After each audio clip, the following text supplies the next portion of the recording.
Halo sahabat Pintarians, what's up guys? Semoga semuanya dalam keadaan sehat saja ya. Kembali lagi dengan saya Margaret dari channel Pintarians, Rahasia Sukses dan Pintar. Uang datang dan uang pergi, atau dalam bahasa Inggrisnya money comes and money goes. Gajian tiba tapi tanggal tua makanannya tetap Indomie aja. Nah, beberapa dari kita juga udah work from home, tapi uangnya sering work out from home atau alias keluar uang terus gitu ya. Kita rasanya udah hidup cukup hemat, tapi kok saldo tabungan nggak nambah-nambah. Kadang-kadang malah harus pinjam sana sini, gali lubang tutup lubang ketika ada kebutuhan mendadak. Nah, siapa dari kita yang di sini masih seperti ini? Atau mungkin kita kenal dengan seorang teman yang tiap tanggal tua pasti ngutang. Nah, topik kita hari ini akan membahas tentang hutang. Apa sih hutang itu dan bagaimana kita bisa terlepas dari jerat hutang? Yuk kita langsung saja ngobrol dengan Pak David. Siang ini saya ditemani dengan Pak David Pratomo, seorang Certified Financial Planner atau CFP, yang juga mempunyai passion di bidang People and Organization Development. Pak David juga seorang Business and Leadership Coach yang bergabung dalam International Coach Federation atau ICF. Halo Pak David, apa kabarnya? Hai, kabar saya baik selalu. Gimana kabar Sis Margaret sendiri? Baik-baik, puji Tuhan.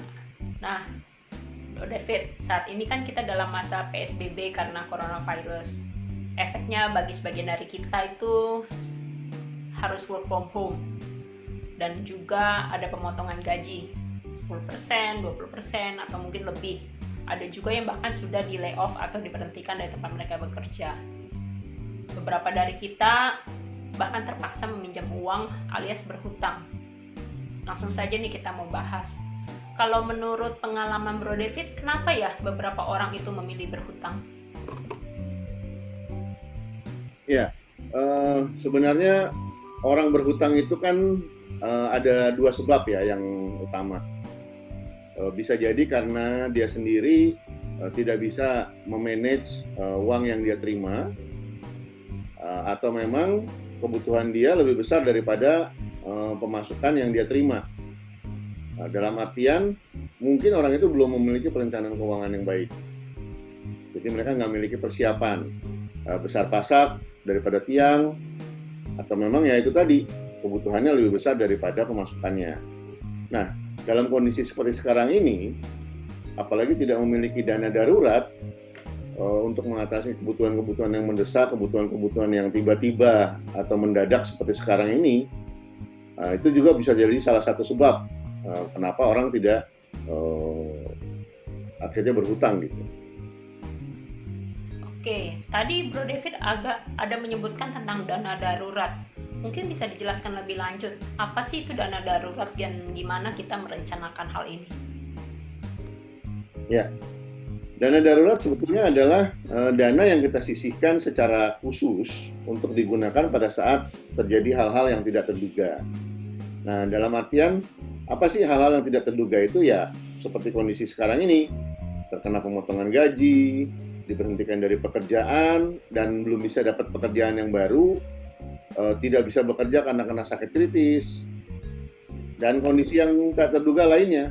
Nah, dalam situasi krisis seperti sekarang ini, yang terpenting adalah kita memperhatikan berapa besar cadangan dana darurat yang kita miliki saat ini. Oh gitu ya. Nah, kalau gitu sebaiknya dana darurat itu jumlahnya berapa besar ya, Bro David? Ya, jadi itu sebenarnya sih tergantung dari banyaknya jumlah anggota keluarga yang Anda tanggung. Kalau Anda single dan tidak memiliki tanggungan sama sekali, rasio dana darurat idealnya tuh 3-6 kali dari pengeluaran orang tersebut setiap bulannya. Nah, kalau orang itu sudah menikah, apalagi sudah memiliki anak, maka besaran dana darurat yang harusnya orang itu miliki adalah di kisaran 9-12 kali dari pengeluaran orang tersebut setiap bulannya. Oke, berarti kalau misalnya masih single nih, 3-6 kali, kalau gajinya 5 juta, berarti kurang lebih dia butuh 15 juta ya.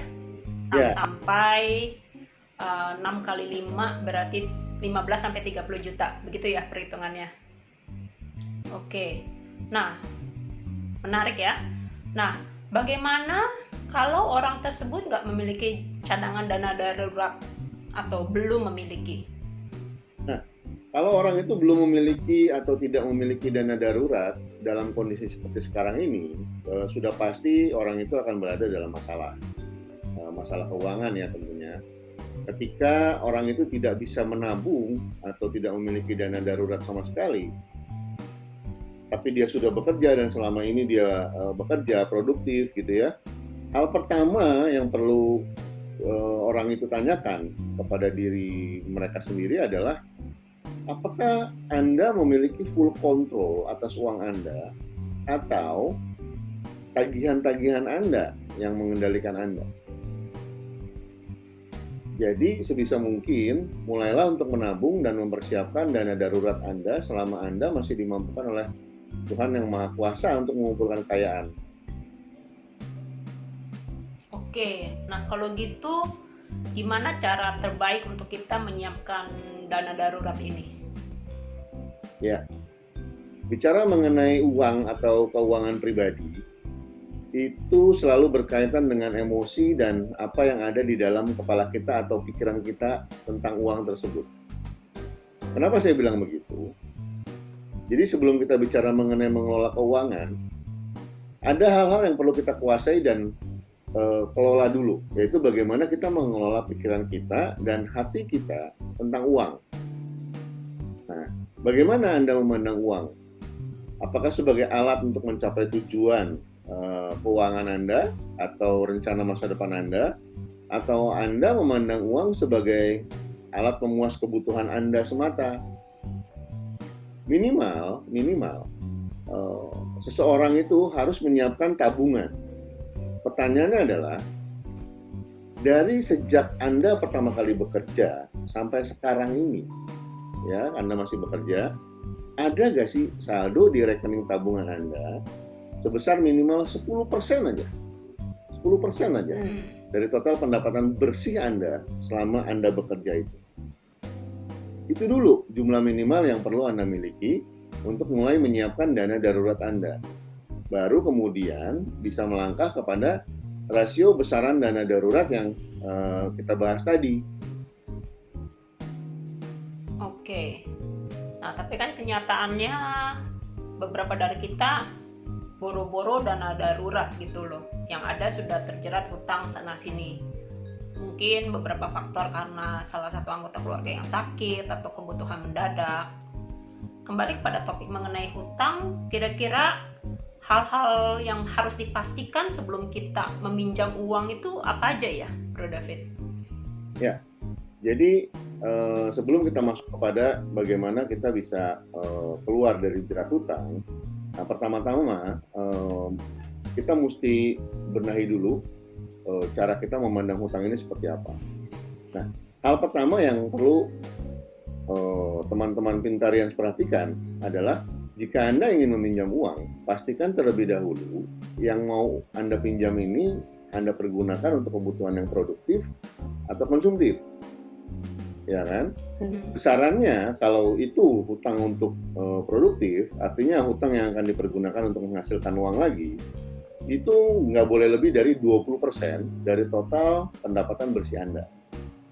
Nah, kalau itu termasuk hutang konsumtif Anda, nggak boleh lebih dari 35% dari total pendapatan bersih Anda. Nah, memang ini ada suatu sifat dasar manusia. Kalau dia ingin sesuatu dan jika sudah kepingin, itu maunya langsung terpenuhi sekarang juga. Saat itu juga. Nah, sebenarnya ini sifat dasar manusia yang kalau diturutin itu mencerminkan tanda dari ketidakdewasaan seseorang. Nah, kemampuan seseorang untuk menunda kenikmatan atau kesenangan saat ini untuk suatu kesenangan yang lebih besar atau lebih bermanfaat di masa depan, itu tanda dari kedewasaan. Karena pada prinsipnya adalah ketika Anda meminjam dari orang lain atau sebuah lembaga, baik itu berupa uang ataupun barang, maka artinya Anda memiliki majikan baru. Majikan yang harus Anda layani yang harus Anda penuhi kewajiban-kewajiban Anda kepada majikan itu, yaitu si pemberi hutang Anda. Mau dia perorangan, mau dia lembaga. Nah, mengapa kewajiban-kewajiban itu harus Anda lakukan? Ya kan, baik itu membayar lagi dengan bunga dan lain sebagainya, atau Anda harus melakukan tugas tertentu bagi si pemberi hutang. Karena itu merupakan ganti hutang yang diberikan kepada Anda oleh si pemberi hutang tadi. Oke, menarik ya. Nah, mungkin ada pertanyaan tambahan nih dari saya. Saya mikir kita yang hidup di urban sudah tidak lepas dari namanya kartu kredit. Nah, berarti kartu kredit ini kan juga salah satu bentuk berhutang ya. Berarti menurut apa yang dipaparkan tadi bahwa rasio 20% untuk hutang yang tidak bersifat konsumtif dan 35% untuk yang bersifat konsumtif, itu juga berlaku untuk pembelanjaan kita melalui kartu kredit, gitu ya menurut Bro David? Ya, betul. Tergantung bagaimana teman-teman Pintarians menggunakan kartu kredit. Kalau teman-teman menggunakan kemudian untuk membayar tagihan minimum saja pada saat jatuh tempo dan lain sebagainya, itu malah akan membahayakan keuangan teman-teman sendiri, gitu. Karena akan ada bunga berbunga yang berlaku untuk besaran uang yang Anda pakai dari kartu kredit tersebut. Seperti itu, Magi. Oke. Menarik sekali ya. Saya bahkan pengen banyak bertanya lagi nih tentang kartu kredit, tapi karena waktu yang tidak memungkinkan untuk saat ini, kita akan hentikan di sini dulu. Nanti kita bisa lanjut lagi bincang-bincang dengan Pak David. Teman-teman, untuk yang tips-tips menarik lainnya atau diskusi menarik lainnya, silakan ikuti channel Pintarians. Klik tombol like, lalu tekan tombol subscribe di bawah ini. Jangan lupa juga share ke teman, keluarga, dan kerabat-kerabat lainnya. Sama-sama kita menjadi masyarakat cerdas. Selamat siang dan salam pintar. Dan terima kasih untuk Bro David yang sudah meluangkan waktunya untuk hari ini. Ya, makasih. Bye. Bye.